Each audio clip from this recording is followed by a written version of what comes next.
other way around. But I guess both, I guess. Yeah, alliteration and then the opposite, whatever. Anyways, so hey everyone, welcome to the Just Pick Something podcast, where we discuss movies, TV shows, videos, books, everything basically that we digest in media. My name is Franco, and I'm here with my co-host Jakes. What's up? Today we're talking about Barbarian, the 2022 horror film directed by Zach Kreger, stars Georgina Campbell, Bill Skarsgård, Justin Long, and at the time of this episode, it can be streamed on HBO Max. You know, if you want to just jump around through our discussion, the time codes are in the description as usual. And for this one in particular, we will mention that we're going to get into deep spoilers and then probably jump back out of spoilers at the end so that you can kind of get our like final thoughts on the film. Yeah, there will be like a hard point where like, all right, we're gonna be talking about spoilers because this movie's kind of a trip. It goes in certain places that I didn't expect it to go. And yeah, and even saying that's a little too much. Yeah, I guess that's the minimum spoiler that I will give at the beginning of this. Yeah, but anyways, Barbarian. All right, well, first impressions, did you like this movie? I very much enjoy this movie. I would argue it's one of the best movies I've seen this year. Whether or not I would recommend it to people is a different story. But I would say, before getting into anything further, I have a lot that I'm happy about, and I'm interested in hearing what you have to say. Okay, so I keep thinking about if I like this movie or not, right? Because when I watched it at first, I was like, I don't know if I like this movie, right? Yep. And then I was like, you know what? I kind of like this movie. And then I tried to sit with it for a while and thought about it, and I'm still just like in between. Like, I really want to say a definitive, like, yes, I like this movie. No, I didn't like this movie at all. I'm just stuck in the middle with this movie. It feels like it's halfway on so many things for me that I really, really loved about it. And some aspects I just didn't really like that much and kind of wish they just didn't go for it, even though I appreciate them experimenting with it, Okay. And we'll get into it a little bit. Maybe we'll like sway your mind. Maybe like you'll either like affirm it or like hate it, or like affirm like by the end of this, and we'll get back to it at the end so people can hear what your final thoughts are. Yeah. So for now, going into this discussion, I'm determined to say I'm stuck in the middle about this movie. Hard middle. Hard middle. But yeah, before anybody continues on, I would recommend personally, don't watch any of the marketing. Probably not even read the summary. Like, just go into it being like, this is a horror movie. It is rated R. Expect what you expect because of that rating and that genre, and let the story just progress and just, see where it takes you. Yeah, you know what? Even though I feel midway about this movie, I still would recommend it. I think it's an enjoyable watch that I kind of want more people to check this out and see if they come away with it kind of feeling like I am right now, which is like indecisive or just liking it or hating it. I think it was a really interesting movie that I kind of want more people to watch. And if they are indecisive about it, and they're indecisive about it right now, then they can listen to the rest of this and they'll decide. And then if you haven't watched it and then you go watch it and you're indecisive, then you come back, you finish it, and then you tell me why I'm right. Yeah, because I don't usually not come away with a movie with a solid opinion about it, like I think very rarely I have a undecided opinion about things, but there's just aspects of this movie that kind of made me feel that way, and I guess we can start getting into it. Initially, I didn't hear anything about this movie before I watched it. I heard about it the day before it was released on like HBO Max. Did you know about this movie? So I knew about this movie because when it was in theaters, everybody was like, "Oh, just go into it blind. Just go watch it without anything." And I was like, "All right, cool, bet." And then it came on HBO Max. I didn't watch it, and then it came on HBO Max, and I was like, "Oh man, I should really read the summary." And I was like, "No, I was told to watch it blind." Yeah. So yeah, full on spoiler wise, so we could actually talk about the summary. Final warning: we're gonna get into some pretty massive spoilers now. Yeah. So the stories: girl goes to Airbnb, finds out that someone else was also booked to be there at the same time, which is Bill Skarsgård's character Keith. And after a night with each other, they find a dungeon ? Or like a a bunker and I would say a torture yeah, chamber. torture chamber and find out some, really crazy stuff about the house. That's a basic summary. So if you wanted the Mhm. basic summary and now you want to go watch the movie, go ahead.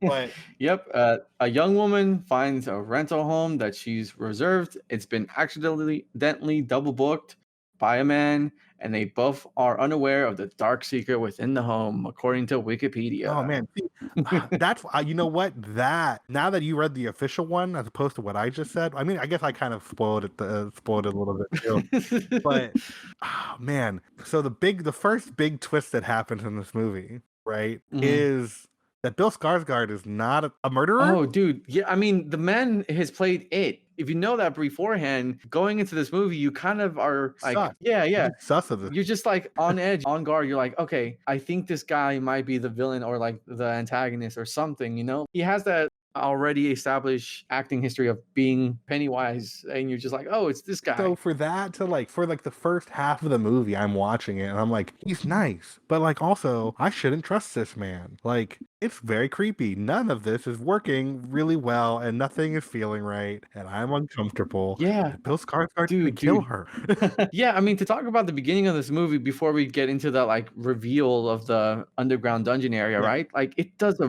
brilliant job of kind of making you feel unsettled by having that whole neighborhood completely obscured in the darkness. It feels like you're in this remote, almost void of just existence, except for this one house. yeah, And it's just so unsettling and unnatural. And you want this woman, Tess, the main character, to get in this house. And just the escalation of tenseness just keeps rising. And then his character, Keith, played by Bill Skarsgård, turns on the light and you're just like, oh, wait, does she have the right house? What's going on? You know? yeah. So first off, I very much enjoyed the very first shot of this because it's just the house, but it was interesting because I saw the it opens with just a shot of the house, and I was like, oh, this is Mhm. like a really cute house. It's like little picturesque, kind of like it kind of reminded me of like a miniature, right, that someone had built of a Mhm. house, and I was like, oh, it's kind of cute. Like it's like an unassuming, perfectly nice house, and I was like, it's a horror movie, so this is gonna be terrible. Yeah. I mean, it was good for the reveal and kind of plays on that theme of, oh, it's just a house. It's a ordinary house. What could go wrong in such an ordinary Yeah, house? but yeah, I agree with you. Like where it's like she looks around the neighborhood, you can't really see anything.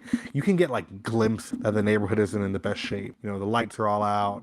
You can kind of make out some like messed up homes, but like not really. Yeah. If anything, you're like, oh, I guess this street doesn't have that many like street lights, you know? Yeah, that's what I was thinking. Was like, I guess it's just like people don't like turning on their lights in this neighborhood, or like maybe there's like the lights are out. Like the look where I live, the light in front of my house is always dark. I live at the end of a cul-de-sac, and I can never see like maybe like 10 feet past that light, and it's terrifying. Uh, See, that it sounds actually kind of nice because I live in an apartment near the city, and I have to get blackout curtains because there's too much goddamn light coming out from outside. so yeah, we she opens the door. Well, Bill Skarsgård's character opens the door, and they like get to talking, and they're like, oh well, I'll let you stay the night. Oh, well, Mhm. there's a there just happens to be a convention in town that she has no idea about, so you should just stay here. It's like, oh, don't worry, I didn't lace your drink, and don't worry, this like Ooh. randomly left bottle of wine Yeah, is yeah. You here. know what? I kind of want to talk about that initial interaction, like Yeah, because I think it was really clever, and one of my favorite aspects of this film was this initial first act. I would say, right? yeah, Because from my point of view, I think realistically, everything they say in their dialogue and their like back and forth exchange is believable. Like, it's a horror movie, so you have to kind of suspend your disbelief a little bit, but like arguably everything they say to each other is within reason, like all his excuses for this and that, like, sure, they're sus, and oh Tess, don't do it. This man is shady as fuck. You can't trust what this guy's saying. yeah. You gotta, watch yourself. But also, if I was in his position, I would also be understanding of the situation and be like, oh man, I gotta make sure this woman doesn't think I'm a murderer, like, Yeah, like as like a regular human being, I would also be like, oh, actually, you know what? You should watch me make your tea or open this bottle because I don't want you to think I'm drugging you. And Yeah. but it makes it more sus when you already suspect he's gonna drug her.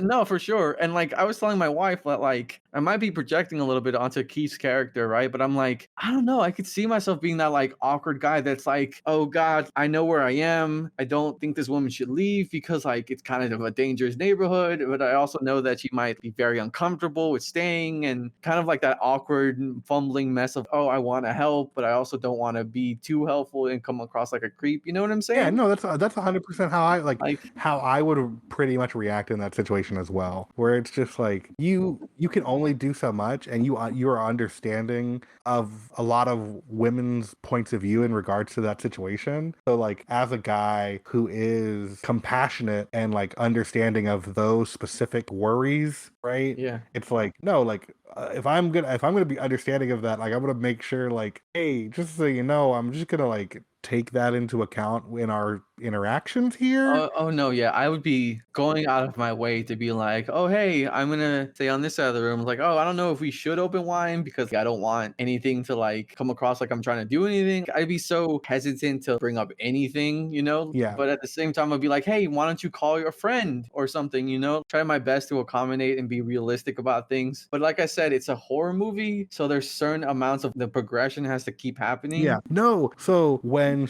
okay, so she finds the filming room with the bed and the camera and the Oh, bucket. even before that, man, when she's asleep at Oh night yeah. and the stuff starts happening, the unnerving aspects of the house start to reveal themselves. Her door suddenly opening, or Keith or on the couch starting to have like nightmares. Yeah. The tension gets built up very well. And then we get to that underground basement area and she finds that rope. And immediately I'm like, oh no, girl, you need to get the fuck out of there, you know? Yeah, no, and then like if the door closes behind her and you're like, oh shit, this is not gonna be good. And okay, so she finds this dungeon room, right? And you're like, yo, this is clearly not okay. And I would not have stepped in that room, period. Like oh, the freaking hallway? yeah, Yeah, no, I I would would have not. I would not. I would have closed it immediately and been like, I would have nope. closed it immediately, put anything I could have in front of it, and found a way to get out of that basement. You know, like talk about one of the most terrifying things to uncover in a house. Absolutely dipped, just immediately, just like nope. But I understand because she was trapped in the basement, like the curiosity got the better of her, Yeah. right? Where she was like, well, I mean, like I'm trapped here and like I have a light, so I might as well try to like see what's in there. And Yeah, and also, like I was saying, arguably, you could think of a reason why she would do this. You know, yeah, like, oh, I'm trapped in this basement. What are the chances that this creepy underground hall actually leads to anything horrible? You know, because most houses, they're just houses, they're just basements. Things are there. Now, it isn't usually a creepy ass stone covered slab of a door leading into a horrifying hallway, but at the same time, you're like, well, it's just a house. yeah, and like half of you is also like, yo, but like if you think about it, wouldn't it be kind of dope to have like a secret passage tunnel? Yeah. I And like mean, hey, they're behind bookcases apparently all the time in Scooby-Doo cartoons. exactly. You know, if you told me there's a secret passage in my house, first off, I would be like, no wonder there are thuds in the middle of the night. No, there is someone living in my walls. But second, I would also be like, yo, that's dope. I want to like make like a secret passageway. Like, oh man, I hid in the closet Yeah. from the kids, and like now I'm downstairs. They'll never find me. Yeah, it's like if a contractor was like, "Hey, we can build a secret passageway in your home for no extra charge," I'd be like, "Yeah, that sounds awesome." Do it, please. But again, they're not usually in an underground basement covered by a giant like stone Yeah, door. terrible. Absolutely. So she goes in there, she finds it, and she's like freaks out naturally. And Mm, she has to wait for Bill Skarsgård's character to show back up. Keith, yeah, she has to wait for Keith to show back up. And she tells him, right? mhm. And his response is just so suspect the entire time. Yeah, and then he says the line that again brings up the idea that kind of a reason to believe that he's fine, like he's not a threat, where he's like, "Well, I haven't seen what you've seen downstairs, so I'm just reacting to it. I don't know what you're experiencing." Again, how bad could it be the things she saw underground? This woman is obviously terrified and horrified, but like, is it as bad as we, the audience, know? Because for him, he's like, "Well, what could it be? What is it?" Yeah, because he's looking at it from you went into a basement and you're like freaked out that there's an old bed, a camera, and a bucket. Because if you tell me, oh, what can you find in an old in an old basement, I would say, and they told me you found a camera, a bucket, and a bed. I'm like, yeah, that sounds about right. That's what's in basements. You Yeah. know, like that doesn't sound suspect. And it's Yeah. like, so he's like, I'm gonna go check it out. Just wait here. And she's like trying to leave. And he's like, no, wait. And it's like, yo, like, what the heck? Why are you making her stay? Like, why aren't you just dipping? And he just reads so suspect. And then he goes, and then you find out it goes even deeper because he disappears and she goes searching for him and he's calling her farther down. And Oh, I mean, I'm like, in every step of the way, I'm like, don't do it.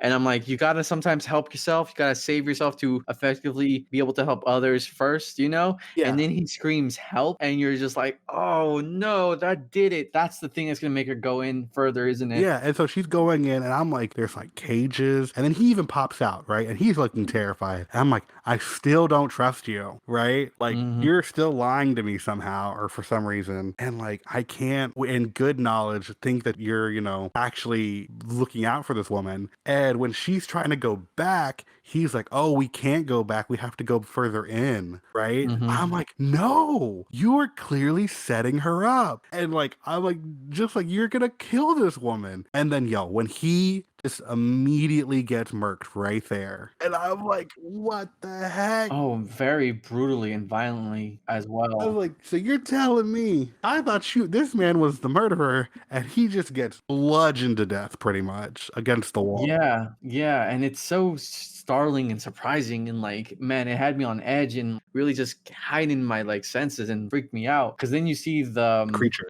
I think it's called the cute creature for it's referred to as the creature in the subtitles at least. yeah, and in IMDb it's referred to as the mother, which is another spoiler going forward. But for now, I'm gonna refer to it as the creature as we go until we finally get further down the plot. But then it does that like hard cut to the next main character of this Oh my movie. god, Justin Long. Yeah, Justin Long, character's name is AJ, Yeah. which I will also mention, it's kind of nice to see Justin Long in another movie because it's been quite a while since I've seen him in anything. Yeah, I don't see him in many things. Yeah, I So- don't know anything that he's been up to since last movie I've seen him in. Like, what was it? It might have been just like those ads from Apple way back when that he was, I'm a Mac, and John Hodgman's character was like, well, I'm a PC. Oh, oh. Yeah, it's really old, but that's the first thing that comes to mind when I think of Justin Long. Funny enough. You know what's funny, because you mentioned that, like, I remember those ads, but as you know, when YouTube was first starting out, there was a YouTube channel that made fun of that, and instead of being like, I'm an Apple and I'm Mac and I'm a PC, they did, I'm a Marvel and I'm a DC. And it would be two action figure talking to each other, and like it'd be like a bit. I'm like, oh, this is really fun. But anyway, Yeah. Justin Long's character, it's just hard cuts to Justin Long's character jamming out on the beach, riding in his sports car. Yeah, just living his best life, loving life, you know? Oh my god. This is Oh, like, man. Bill Skarsgård's clearly not the murderer because this random freaking creature bashed Bill Skarsgård's head in. And it's like, yeah. I don't remember what the song was they cut to, but freaking Justin Long just like dancing away in his convertible. And I'm like, oh my god, what the heck just Yeah. happened? I mean, honestly, it kind of gave me like tonal whiplash. Like 100%. I was immediately like, wait, what? What is happening? What is going on now? I was like, yeah, same way. I was like, what the heck? Yeah, that was so crazy because it was weird, but for some reason, and I don't know if this is like one of the problem parts of this movie, but for me, when that tonal whiplash happened, it allowed me to kind of like come down from that like just absolute terror to like, okay, we got to continue watching the movie now. It was such a cut that it felt like a breath that I needed to actually like continue watching. See, this Right? is part of the reason that I'm hesitant if I like this movie, like a hard, like, oh yeah, I love this movie, I really like it, or I just like it, because it's this part, the Act 2 section of this movie, that kind of like throws me for a loop, because as Act 2, I really enjoy a lot of aspects about it, you know? I really like when Justin Long character AJ actually starts getting to the house. Yeah. And like, I know they have to do some setup to get him into this location and whatnot, like as you would, because it's just a completely new character, right? But a part of me is just, I like that they experimented with this. I really enjoy that they tried this thing out. I just don't know if it works for me. So yeah, so for me, it works, right? Mhm. Like I said, it's like a breath of fresh air in regards to like the intensity of the moment prior. I think, and the best way I'm going to try to like explain it is like what happened with Bill Skarsgård's character is such an intense moment. It's like the climax of a movie, and then you immediately expect it to continue building or like to pay off that moment from that moving forward. And I was like, if you continue with Tess's with Tess, right? Mhm. Either she's gonna die or something's gonna happen to her, right? Yeah. And which we know what happens. But the way the movie works, right? If you never cut to Justin Long's character, or you do a way weaker cut to him entering his house and being Mhm. on the phone explaining his situation, right? Yeah. Because that's how Yeah. that's how you would do it. You would still have to do the setup of explaining why he's at the house. But now, instead of it being this hard cut tonally that de-escalates you so much that you're able to build back up to a climax, Yeah. or it's you de-escalate to something where it's like this is not nearly as interesting, and it's just like a hard, like confusing cut as opposed to like a hard jarring cut. I think the jarring cut works only because of the extremes, as opposed to like a weak cut where it's like, oh, we just dropped that story and like I'm sure we're gonna get back to it at some point, but it's just a guy showing up kind of thing. Yeah, well, part of the reason that like I don't know if this works for me is because almost feels like a sequel to this movie put in the middle of the movie. I could see this being a sequel to the first movie, where if the first act was kind of longer, you had a little bit of more scenes with Tess, and if Keith was still alive in the underground area, and then like Tess is alive or not is left up to be determined, right? And then another movie comes out and it's AJ's character. He comes to the house and then we find out that Tess is alive.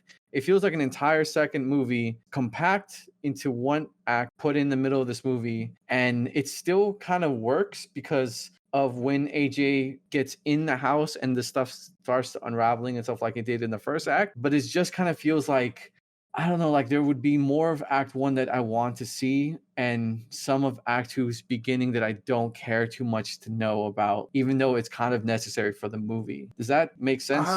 I can see the point of what you're saying. I hard disagree. Okay, yeah. So, So basically, I think there's nothing more that can be expanded in the first part, right? mhm, That would lead to a satisfying conclusion in a film, as well as anything of interest being added, right? And mhm, by adding AJ's character in the second half, what you can do is you can play with parallels and themes that were explained in the first half of the film, and you can play on the dichotomy of how characters are portrayed, mhm, and it just enhances like some of the themes in the film, right. right? Because because it doesn't even just stop with AJ's character. There is another hard cut to another character. Yeah, and that's true. So I think that like the way that it works in this is just it allows for more elaboration Mm, and more depth to the story that I think just having part like the first part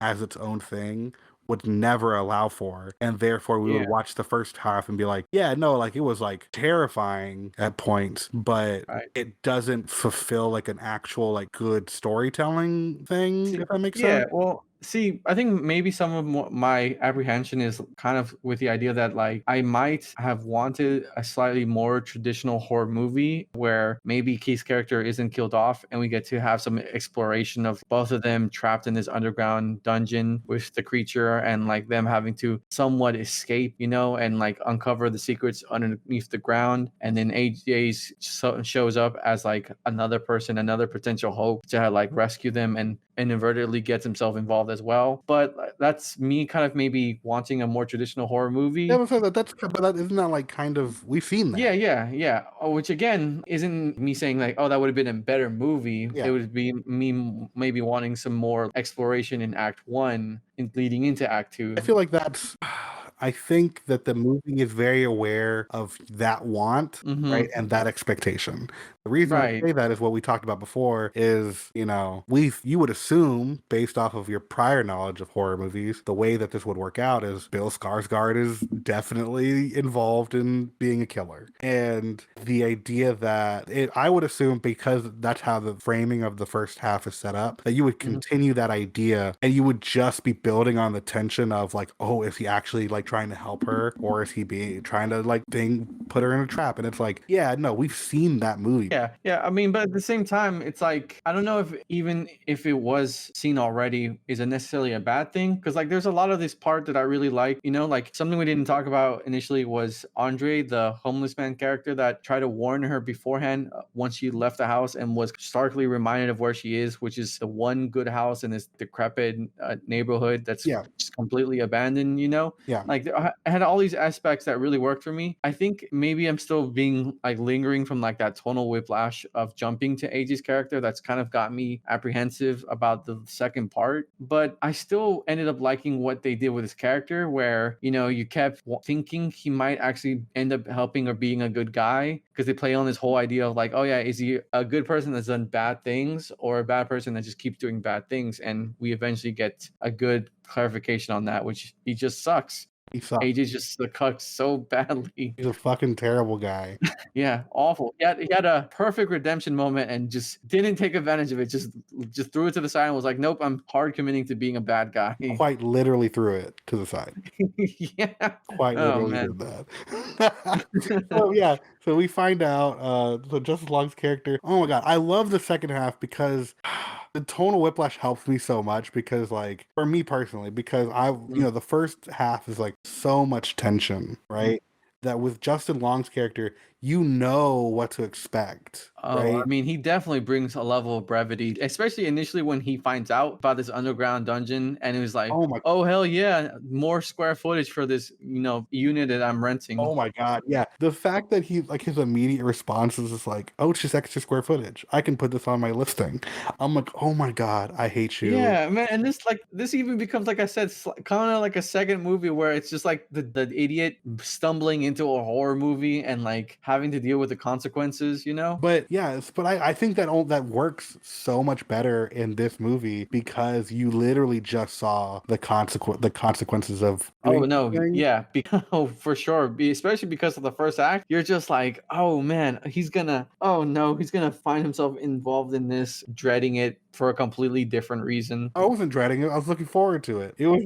Oh, I was dreading it. I'm just like, oh god, because even though he's a piece of shit, at least until this point of the story, he's still really awful. You're like, I don't want to see him get his brains bashed into the side of a wall. Look, man, I was like, you know what? If there's a character that I have no sympathy for right now, it's this guy. Not because I wanted him to die, but it's one of those things where it's like, he is the perfect horror victim. Oh, I mean, for sure, he definitely is. But like, I think it was the dark, just suddenness that happened to Keith, Bill Skarsgård character, that I'm just like, I was left like, oh shit, I don't want that repeated. I mean, yeah, I don't want to see that again. That's for sure.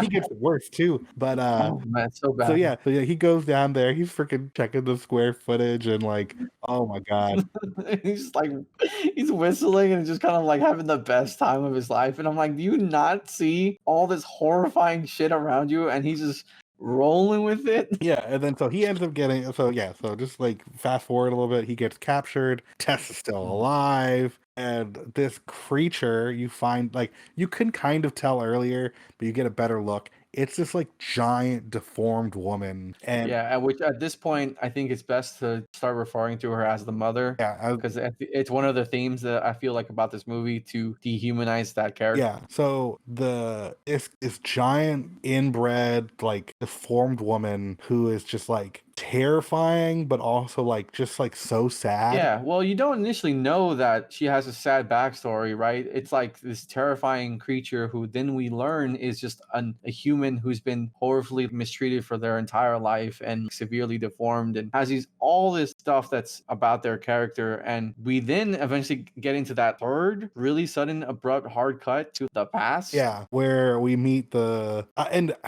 man, was it? No, that was. I want to say that happened. So she's trying to. The mother tries to feed Justin Long's character AJ. Mm-hmm. Tess is able to escape, and when she escapes, she tries to call the police. Or no, I think before she tries to call the police, the homeless man's like, "Yo, just leave. That lady is not even the worst thing down there." Yeah. They really lead you into believing that there might be another creature, not person yet, because they haven't revealed more of her backstory. Just another horrifying aspect. And I'm just like, oh no, that's crazy. Which is really interesting because he mentions that she comes out at night. Yeah. So I was wondering if that was like a plot hole or just an added detail because I was under the assumption that once that door was locked or closed, that it had remained shut. But then that man who's trapped under the dungeon area would have to have gotten food somehow. Yeah, Because like he's living there. He's been alive for decades somehow. yeah. And either he's purely being fed by the mother's sustenance, her breast milk or something, but I don't see that just being the case. I feel like the mother would have to have left the basement to get food somehow. Well,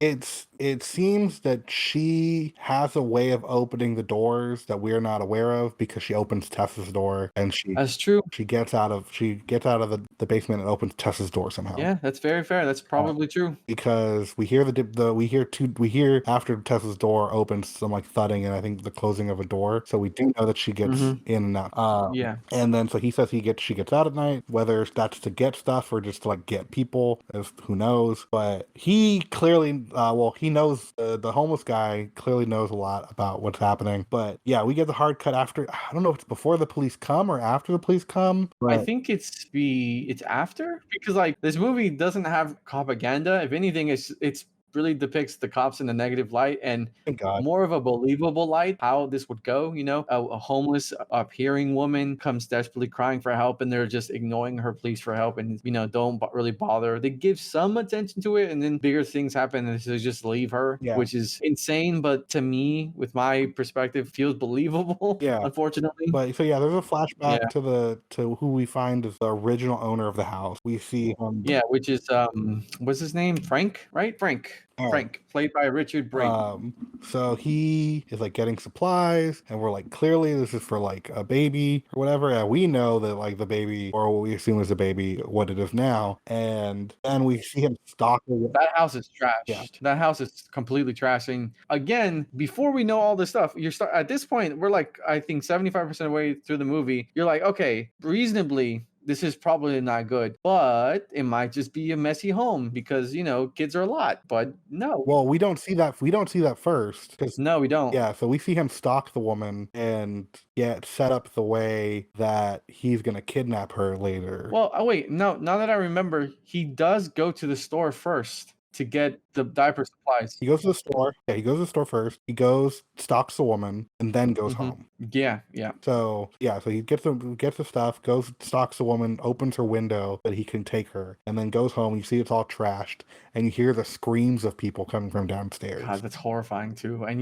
And it's rough. It's bad considering all the things we've seen up to this point. yeah, and so, man, so it's crazy. And then it cuts back. Yeah, the police don't believe her because they just think she's a random druggie. And AJ is down there trying to like run away from her and finds the old man like just dying in his bed. Ooh, I think it was a really good detail to see the mother who, for the characters in the story, were thinking of her as a creature, get scared as they approach that door. Oh, of like going towards that room? Yeah. Yeah, that was some like real humanizing detail of her mother has been like abused beyond all comprehension because up until that point she's just been this mindless seeming like aggressive creature that like has these motherly instincts and like slowly we start to get more of her humanity through those little details. Yeah, that was and when I was like, oh man, whoever this is like clearly infinitely worse.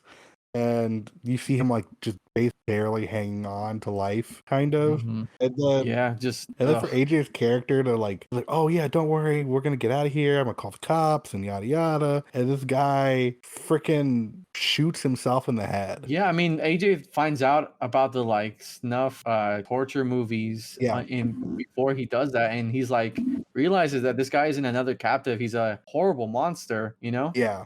Oh man, it's I think at this point, after seeing that and being revealed, I think it's worth talking about that the dedication Tess has to being a hero. Yeah. Because man, she just goes back after going through all this effort and like her moral conscience, almost to a fault, just makes her go in after AJ and tries to rescue him. I don't know if I would have done that at this point. Honestly, I kind of of assumed that AJ would have been dead by this point if I was that character, you know? Yeah. Like, man, after seeing everything she's probably saw in that underground torture area, man, it's commendable how she's like, no, I have to save him. And she goes in almost kind of just with no real plan, too. Yeah, no, it was. I was kind of surprised by that, to be honest. I mean, it was good to see like a character that actually, has morals in this movie, and I guess that's like the what's the word? Character trait, theme. No, the dynamic, like Oh, we don't see a lot of characters who are like out really helpful, and yeah.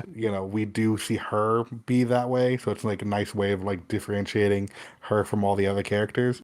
Yeah. I mean, and going into like the very final part of this movie, right? Like they get out of the house. They're both alive. They both manage to find a way out. They find the car, and then like, all these things are happening, and then they get acquainted with Andre, the homeless man, and he's like, "You come this way, and he's kind of leading them to safety. And you think everything might be okay. You're still on edge because you're sure something's gonna happen as we find out that the mother is still alive despite being hit by a car. Yeah. But you're like, your sense of safety has kind of like started to creep in. You're like, okay, maybe I don't know how this movie's gonna end, but maybe things are gonna be fine, Yeah. And then the mother just arrives and like murders Andre in a very gruesome way, and you're just like, oh shit. Oh my gosh, yeah, and oh well, AJ, we forgot AJ shot freaking Tef because he was in the dark and he just saw a random person and shot her.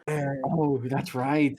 Oh my God, that's right. Because, like, oh man, and it's like believable too, because he would have been terrified, and she has like a woman-like shape coming into the darkness, and you're just like, no, Tess, be alive. And yeah, they still managed to get out, and she's dying and bleeding to death. But the homeless man, before he dies, Andre says like, oh, she can make it through the night. We have to make it through the night because the mother goes back inside the dungeon in the morning. Yeah. But unfortunately for them, she shows up, murders Andre, and leads them up this water tower like, trap. Yeah. They're just rushing to the top. And Oh, we never really talked about this, but okay. So before he does this, we have to talk about it. But so AJ, when we meet him, is like a movie, like a TV show movie producer, right? mhm. And he's just been basically handed, sexual assault allegations, the rape allegations, right? Yeah. He's And working on a show, like a pilot for a show, and someone that works with him accuses him of sexually assaulting her, and it kind of like derails and destroys his career and like starts to ruin his life. yeah, which is why he ends up going to the house. But like he, right before we get the reveal, he's like, "Oh, I didn't rape her. I didn't rape her." And you as the audience member are like, you could take it one of two ways. You could be like, "Well, he might not have, and it might have been this whole thing," or you believe that he did rape this person just because like he's a scumbag. a scumbag. You don't get really indications that he's a scumbag yet. But No, like, not necessarily, but like the movie pretty quickly reveals that no, he's pretty dirtbag. He's yeah. a pretty shitty person. But Justin Long plays sympathetic very well. So like, Yeah, to until that reveal in the bar, which takes place before him actually going into the underground dungeon area. but no, I'm saying like before then, like it's like like he may not have. I mean, I didn't give him that much leeway, but it's No, yeah, I mean, possible. And from the information presented in the movie, it's like, understandable, yeah, and then you see all the stuff that that happens to him, and you're like, you feel a little bad because this man's broke and yada yada, and it's like at the same time you kind of don't care because he's like a rich asshole. Yeah. And then then you find out in the bar he's like, oh yeah, no, I didn't rape her. I just like was really persistent and like kept on going, and she would tell me no, stop, but like I just kept on going, and then she was into it, and she let me do my thing, and she was really enjoying it. God, that was rough. And I was like, yo, you raped that lady, dude. Yeah. And now I'm like, man, even talking about your character, I'm gonna have to censor shit on YouTube because like they're so particular about certain words. Thanks, Justin Long character AJ. Yeah.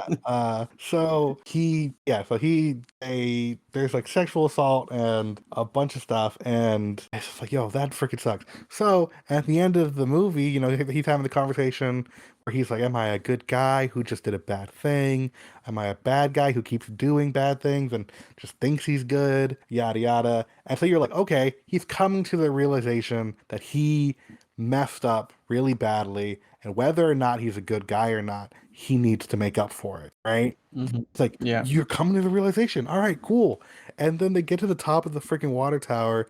He pushes Tess off to save his own life, which is like a jerk move to begin with. She survives, and his response to it is, "Oh, you weren't fall. You, I didn't push you. You were falling already, and I'm saving you now." Yeah, oh, very much kind of like, mental gymnastics to, like, justify his actions, you know? Yeah, and like make him not look like the bad guy. Oh, and honestly, I thought he was gonna shoot Tess's character as he found out she was alive, like, straight up. Oh, I 100% was like, he's gonna protect his reputation in this situation and kill her. Yeah, But but, he was gonna then gaslight her instead. He thought gaslighting was more powerful. no, yeah, and, like, it's kinda like, "Oh, okay, so you're not gonna shoot her, but you're doing something awful too, great." And then, oh man, as he starts picking her up, find out that mother is still alive and horribly murders AJ. Yeah. Just absolutely. Oh my god, that was I was like, yo, I don't think that's physically Yep, possible. I don't yep. care. That's Like, disgusting. oof, Uh, man, talk about another so bloody, brutal murder scene in this movie. yeah. And then, so yeah, it ends with Tess, the mother trying to like convince Tess to go back to the Mhm. dungeon because she's hurt and she's worried about her. You know, trying to be like, baby, baby, and then it's like, oh my god, this hurts because I know Yeah. you're gonna die right Yeah, now, it's and really like this you last didn't few choose minutes of this this. movie is really sad and tragic because as we were starting to get humanization of the mother character, right? At this point, you kind of understand, well, she's the product of these generations of abuse and harm and like torture, and it's not her fault she's this way. And while she murdered people and did horrible things, like you still feel bad for what's led up to cause this situation to happen, even though you understand why Tessa's character is going to kill her because it's the only way to guarantee her safety and free will and escape to the normal world again. It's still kind of sad and hits you with that last moment when she kills the mother and like starts to leave and walk away from these events. Man, I was gonna despite what I've said about like the beginning of the act two, I think it nails the end. So yeah, I agree. I think the end of the story is definitely like really strong, and like you were saying, like they really humanize the mother, and like in very simple the way they do it, because they don't necessarily like, oh, she does, she does like a bunch of stuff that's very clearly very humanizing, but it's like they show you enough and give you enough Mm-hmm. information to have sympathy for her. And it's like, and to understand that she's like a tortured being as opposed to like a malevolent force. And that's very different because like you get characters that you have little sympathy Yeah. for in this movie, which is AJ and Frank. And like the knowledge of the like the evil that comes from them is their ability Mm-hmm. to understand what they're doing, right? As opposed to the mother who it's like, you don't understand the harm you're causing, and your intention is Yeah. to not cause harm, right? Even at the Right. end of the movie, before she dies, it's like she's worried about Tess because she had gotten hurt. And so when Mm-hmm. she gets shot, when she gets shot, it's like this is sad because it's effectively like effectively a child I who, mean, it has the capability of like, I don't know, a few years old at most, right? yeah. If anything. So it's just really tragic at the end, and it's like, dang, that really sucked. Despite the fact that she murdered like three people, it's very much like you turn around from thinking of her as a creature and think of her as like this woman who's just been like dealt just the most horrific hand possible. Right. Yeah. I mean, which kind of adds to the title Barbarian, which I've seen some trivia online that the director chose it as a placeholder and then eventually stuck. But like I kind of like the idea of it being called Barbarian because it kind of lends to the idea that like the word barbarian is used to describe or was used to describe like the other outsider people that weren't from Rome, they were uncivilized and savages and like unintelligent. And then you have this mother who because of decades of abuse and like all these deformities and like the mental state she's in as a result can be thought of as a barbarian even though we call her the creature and in IMDb credits she's known as the mother. But yeah, I think it adds a nice layer of cleverness to it. Yeah, and so yeah, For me, man. So one of the things, okay, so you have your issues with it, but Yeah. one of the things that like I really enjoyed about this movie was the fact that it really does play with like dynamics, like the social dynamics of like fear, the fear women deal with in regards to like interaction with men and like how they should expect to be treated. Yeah, I mean, now that we've done talking about the movie, like I think that is definitely one of the themes of this like whole film. Yeah. It's just like the expectations and the societal conditioning that women have to deal with all the time. Yeah, it was funny. I was like, "Oh, this is really good," because it's about, I don't know if it's like about a year or something or whatever. I don't know actually. When was the first movie we talked about? Anyways, when I was Wait, for the podcast? like I don't remember when the first time we started recording, but kind of made me think of The Last Duel. Oh, yeah, yeah. I think that was back in February. So yeah, I think it released back in February. So we're talking about The Last Duel and how there's like horror elements to that, and how it's about this like sexual assault. There is this like the way that society treats women and yada yada. I'm like, man, there's like I got some thematic parallels there. But it's crazy because they have a conversation very early on. Bill Skarsgård's Keith and Mhm, Georgina Campbell's Tessa as Tess. They have a conversation where they're like, mhm. if you were to have come into the situation as a man, it would have been very different as to me coming in as a woman, because Oh, yeah. you don't have to worry about all these things because there's an assumed privilege that you have, right? Yeah, I mean, my wife was like, "Girl, I don't know what you're doing." I would not have stepped foot in that house. I would have just left. Yeah, I would have just I mean, yeah, I would have too, but horror movie has to that happen. horror movie has to happen, and it's raining, and I think they could have like made it like a little bit more convincing that she had to stay, but then we get, and this is why I think it's really good that they did the AJ part the way they did, because you set up the exact type of person that Tess was referring to. A man Mhm. who is Yeah. has an assumed level of privilege and status that comes into a house that clearly something is up, and he does not just he gives no fucks. He just assumes Yeah. because he's a guy and because he expects the world to be a certain way that he can just assume that things are going to work out, like are going to be perfectly fine. And it's an incredibly suspect situation, and he should get the heck out. Oh, for sure. Yeah, there's a level of, like, tragedy in this movie that I was feeling before the end of the movie where Justin Long character dies. I was really sad that, like, as it turns out that all these men, the helpful, actually good men, end up dying horrible deaths, and that was, like, really depressing. I was like, "Jesus, man," like, I know the whole focus is, Tessa's experience and stuff, but I was like, "Man, they really show you that she's against a lot of odds, because like even the helpful people are like kind of sus, and you're just like, oh no, you know? Well, yeah, I would say that even so, there's like a level of I think there's a level of truth to that, but even what was his name? You said his name's Andre. Yeah, according to IMDb, I mean, I could have all these names completely wrong. I am relying on IMDb to tell me the truth. I know their trivia is pretty suspect, but I hopefully get the credits right. Yeah. So, Andre's helpful, but at the same time, he's like very much, he helps, but he's like also in a sense, like kind of selfish, because he's like, no, like, I mean, he comes at her screaming like, "Get away from that house!" Like, just a crazy seeming man coming to like yell at her. yeah, Like, not the best but he's introduction. also like, no, like leave that person to die. Like get yourself out of here. And it's like, yo, what the heck? Yeah. And then, Keith is also, she's telling you about this like incredibly terrible thing, and you just don't believe her.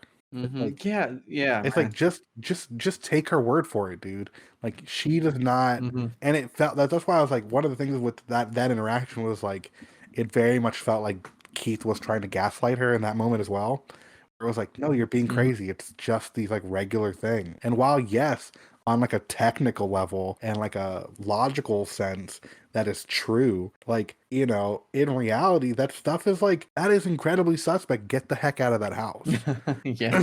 Like, and then and then we see someone who has that same mindset. Then it's just stuff and it's just extra space and yada yada blah blah blah. We see AJ. it come in with that same mindset, that logical, like, oh, this makes sense kind of thing. And we see where that leads him. He's falling into those same things. I don't think Andre and Keith are necessarily innocent in regards to like the way that they are as characters. Yeah, I mean, to an extent, but like at the same time, if it's like sad to see that they were trying to help, or at least Andre was, right? And then I like, mean, it's a horror movie, Final Girl. yeah, for sure, for sure. And it's just like, great, this homeless man who did nothing wrong ends up dying. What a bummer.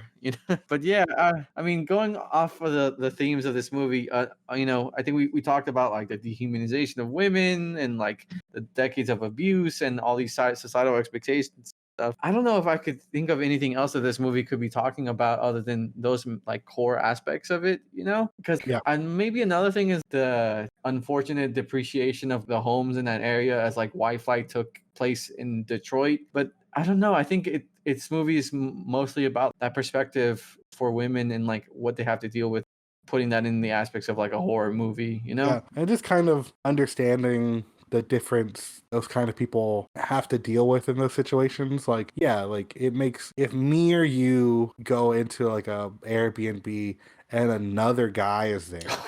Yeah, I'm not gonna. I know where the movie imply. Oh yeah, I mean, I have less to worry about as a guy, going into it being like just the assumed expectation that this is like just another dude in the situation hmm is like as opposed to like me being a woman and going into that situation. As like your wife said, why the fuck did she go in? Yeah, no, again, if I know how the movie presents it, but like as a guy, if that situation happened to me, I'd still get the fuck out of there and just sleep in my car in a parking lot somewhere. Like, Yeah, but if a, you know, if a woman came, right, and it's like pouring down rain, you would also try to like be like, yo, don't stay outside in the pouring rain. Let's try to find you a spot yeah. in like a safe location as opposed to outside where I know it's a terrible neighborhood as opposed to you Oh, don't. for sure. The dynamic that would change if a woman was in that situation and would like be trying to call me inside because of all the current things that's going on. Yeah, I mean, I would say reasonably that my guard would be kind of disarmed a little bit, but I still wouldn't actively stay in that home. And whether or not I would step in that home, I would say it's a 50-50, right? But I don't know. I would definitely not want to be in that home, even if she was welcoming, That's fair. Yeah. But yeah, I like overall, I've really enjoyed this movie. I very much enjoyed like you have the problem with the tonal whiplash, Yeah. but I really think it helps with the progression of the film to allow a Mm, de-escalation of that sense to like so you can continue enjoying it without having to yeah. constantly push it forward because I think with that tonal shift it allows for a dip in action that will allow more Mhm. to be told as opposed to it just being, oh, well, we're stuck in this Yeah. dungeon. How do we get out? Oh, there's like some suspicion of this other person that I'm with. And it's like, oh, like let's do some, a little bit more work here. Let's get some more character Yeah, and themes for sure. thrown in there. And so I mean, like, I guess I understand why that wouldn't work for some people. And it is a Mhm. huge shift. Like, I get it. But for me personally, like it worked so well because like I said, like I stay away from horror because there's just so much bad horror and there's so much similar horror that's like it doesn't feel like it's worth it to me, right? Yeah, I mean, another reason to potentially avoid this movie is that, like, my wife kind of brought up that even though she's not at all a horror fan, like, she'll watch some of it if I kind of convince her to watch it, and she'll look up like trigger warnings or like does the dog die.com. But the Yeah, thing she had to say about this movie was she didn't really like it because it just felt too much like women suffering too much in the movie. I mean, we watched the whole thing through, and she understood all the themes and stuff. But to her point, there is a lot of just like the female characters having to deal with just like horrible abuse and intense situations, which it's a horror movie, but I can kind of see that point. Like, I don't like watching animals die in anything, even if it's a horror movie. So like some people just have their certain thresholds, but I think that I would still recommend this yeah. movie. Your wife's is women, yours is animals. Yeah. Wow. Okay. So, yeah. Like, yeah, like have you ever seen The Invincible Man? Like the one from a couple years ago. Yeah, with that came out. Phenom- Phenomenal movie. I Oh, love that movie. phenomenal movie, but that's definitely a movie that I think she would have appreciated, knowing that it's about like domestic abuse and like women being believed about that domestic abuse, you know? Yeah, I feel like that really does hit, like that it hits a lot different when you Yeah. are an actual woman as opposed to a guy. For me and you, it's like, oh, I can appreciate the themes and like the social commentary, and that's really fucked up. Guys shouldn't do that. Yeah. And women are like, yo, this is really hitting close to home because like I had to deal with this shit. This is kind of how it would go, and I'm like, fuck. Yeah, I mean, I don't want to speak too much for her because she's not here to talk about her opinions of this movie. But like, we still watched it together, and she enjoyed it and had a good time because Halloween was when we watched it, spooky movie season. You know what I'm saying?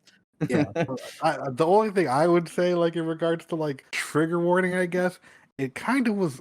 I only get so much time by myself, and sometimes that time is not actually by myself. But so yeah, so now that we've pretty much gone through the entirety of the film, whoo, back into non-spoilers. But now I'm right. You're wrong. Okay. Yeah, no, well, hey, honestly, I know I was apprehensive about like I was just in the middle about this movie, but having talked about it with you, I will say that I do like this movie. Now, I would recommend it. I think it does way more things good and well, and would actively make me want to recommend it to someone versus not. Problems aside, Yeah. I like Personally, I don't have a lot of fault with it. I understand the tonal whip. There's some stuff that you might like not vibe with entirely, but I wouldn't say those are like Oh, yeah. negatives. And also, some horror movies don't actively put me in a sense kind of state. And this movie actively made me feel on edge at various points. Oh, So, like, there was a quote. I can't remember I was listening to someone, and it was not about this movie. It was talking about like the difference between horror and terror, right? And the idea that horror is when it was talking about Nope. Watching something about Nope and talking about like the idea that Jordan Peele likes to play with terror, which is the idea of not understanding what's going on, you getting information slowly, and it's like a burn, as opposed to like horror where it's like, jump scare, right. right? And like Jordan Peele likes to build on terror and like let it sink into your skin. And that's how I felt with this movie, where it's like you get the darkness and the, you know, the unease of like the situation and like the conversations and the people, and you just don't feel good while things are happening, as opposed to being like, oh my god, this terrible thing happened. Now there is moments in the movie where you do get like those big shocking like Mhm. horror moments, right? But I would even argue then that those are only effective not because they're just like random jump scare type things, but because they were built up to in such a convincing and worthwhile manner that I would say this is like among that I've seen One in a of the better while. Yeah, Horror no, I movies agree that I've with seen in a that take while. and those opinions. Surprisingly, 2022 has been a pretty solid year for horror movies. Nope included in that, you know? Yeah. I don't like someone had asked me for like recommendations and I was like, I don't know, just like I heard Barbarian's good, so watch that. Do you like gore? I heard Terrifier 2 is really gory. I don't watch that stuff. So now I can actively recommend Barbarian. I will never watch Terrifier 2, not because I don't like gore, but because I don't like clowns. And that's I mean, enough I for might me. want to watch that movie. I really liked Killer Clowns from Outer Space when I saw it all those years ago. That was a really fun movie to watch. It's So, fair. I guess if you look at it like that. But hey, I heard it's really gory, but like yeah. fake gory, so maybe it would be okay. But like, horror wrecks here. Over the Garden Wall is like the most that you're gonna get Oh, from hey, me. that's cool. I listen to a lot of horror. I think one of my favorite podcasts is the No Sleep podcast. I've been listening to them for many, many years, more than I can even remember. That's my recommendation if you want something horror to listen to. Great podcast, solid episodes, got better and better every single year. And but I don't know. I think I'm okay with leaving it at Yeah, that. that's cool. You know, don't don't go down any like weird like holes in your basement. Yeah, I mean, if anything, Nope taught us that if you see a horrifying situation or scenario, you could just say nope and get the fuck out of there. Yo, the fact that Tess saw that door You can cut before I say this because this is spoilery stuff. You can Mhm. just cut right where you had Yeah. finished, right?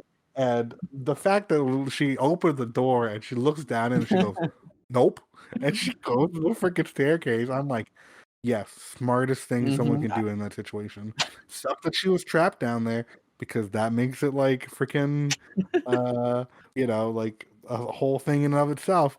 But the fact that her first reaction to that was nope, I was like, that's funny. That's Yeah, for hilarious. sure.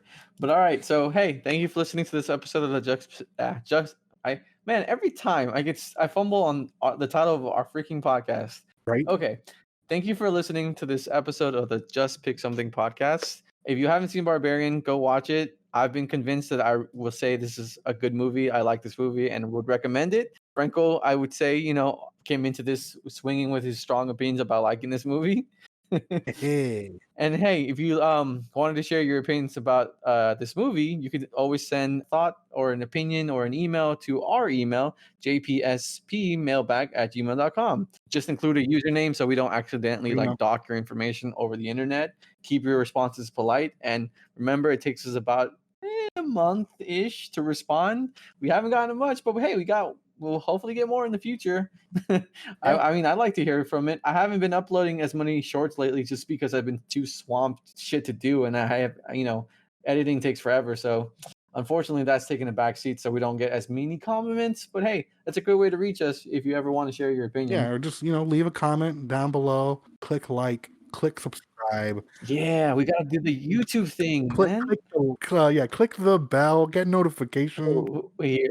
Let me try to remember it from all the YouTubers I follow. Don't forget to like, share, subscribe, click that bell for notifications so you know we are actively uploading. And yeah, I think that covers all of it.